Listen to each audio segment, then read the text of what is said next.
Hello বন্ধুরা, আজ তোমাদের সাথে আমি একটা সিম্পল পাস্তা রেসিপি শেয়ার করব, যেটা আমি বাড়িতে বানিয়ে প্রায় খাই। এখানে দেখো, টমেটো, পেঁয়াজ আর লঙ্কা একটা কেটে নিয়েছি। তারপর খুব ভালোভাবে পাস্তাটাকে সেদ্ধ করে নিলাম।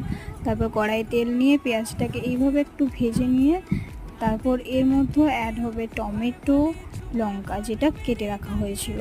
তারপর এটাকেও একটু ভালোভাবে নাড়িয়ে নিয়ে এর মধ্যে অ্যাড করব নুন, হলুদ গুঁড়ো, লঙ্কা গুঁড়ো আর জিরে গুঁড়ো।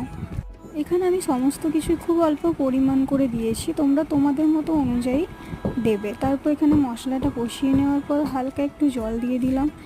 এখানে মশলাটা কষানো হয়ে গেলে সেদ্ধ করা পাস্তাটা কড়াইয়ের মধ্যে দিয়ে দিলাম। তারপর এতে অ্যাড হবে একটুখানি সয়া সস, একটু টমেটো সস আর ম্যাগি মশলা।